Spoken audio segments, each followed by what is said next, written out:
విద్యార్థి దశ నుంచి పుస్తక పఠనం అలవర్చుకోవడం జీవితంలో ఎంతో ఉపయోగపడుతోందని మాజీ ఎంపీ మైనేని రత్నప్రసాద్ చెప్పారు. పుస్తక పఠనం ప్రయోజనంపై ఏర్పాటైన సమావేశంలో ఆయన విద్యార్థులకు పలు సూచనలు చేశారు. అమృతలూరు మండల పరిధిలోని ఇంటూరు జిల్లా పరిషత్ ఉన్నత పాఠశాలలో సోమవారం విద్యార్థులతో పుస్తక పఠనం ఉపయోగంపై సమావేశం నిర్వహించారు. Basic research education and development bread సంస్థ ద్వారా ఉన్నత పాఠశాలల్లో ఏర్పాటు చేసిన మినీ లైబ్రరీల ఉపయోగంపై జరిగిన సమావేశానికి పాఠశాల ప్రధానోపాధ్యాయుడు శ్రీధర్ అధ్యక్షత వహించారు. మైనేని రత్నప్రసాద్ మాట్లాడుతూ పుస్తకం మనం తలవంచుకొని చదివితే అందులోని సారాంశం మనల్ని జీవితాంతం తల ఎత్తుకునేలా చేస్తుందని చెప్పారు.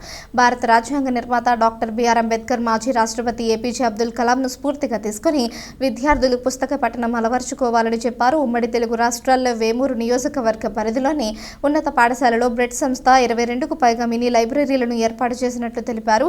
ఇక్కడ పుస్తకాలను విద్యార్థులు ఇళ్లకు కూడా తీసుకువెళ్లే సదుపాయం కల్పించినట్లు చెప్పారు.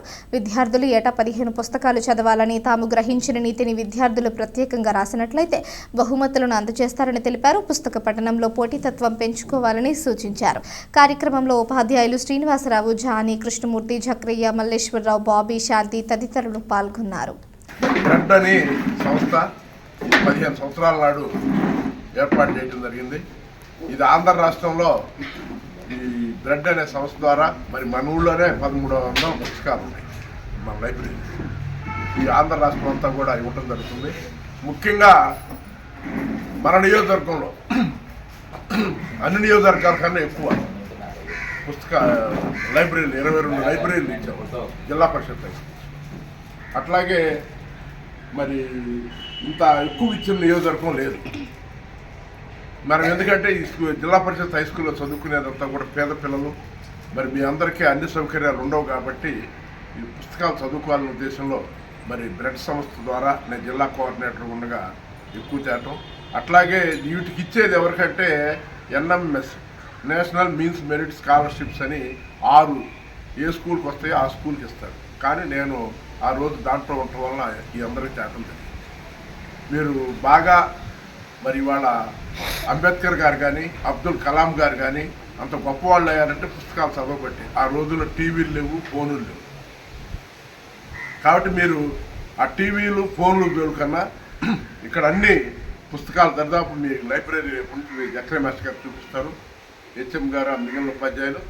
దాంట్లో నీతి కథలు ఉంటాయి, చిన్న కథలు, పెద్ద కథలు అన్నీ ఉంటాయి. ఒక్కొక్కళ్ళు 15 పుస్తకాలు చదివి దాంట్లో మీరు ఏం గ్రహించారో అది రాస్తే చాలు. పుస్తకాలు మీకు ఇంటికి కూడా ఇవ్వబడతాయి అన్నమాట. ఎక్కడైనా చదువుకోవచ్చు, లేదంటే మీరు ఇంటికి తీసుకెళ్ళి ఇంట్లో కూడా చదువుకోవచ్చు. అట్లా క్లాస్ వైజ్గా ప్రతి క్లాసుకి కనీసం ప్రతి పిల్లోడు 15 పుస్తకాలు చదవాల్సి ఉంటుంది. 15 పుస్తకాలు చదివి ఆ పుస్తకాలు చదివిన తర్వాత దాని గురించి, ఆ వ్యక్తుల గురించి మీ అభిప్రాయాన్ని,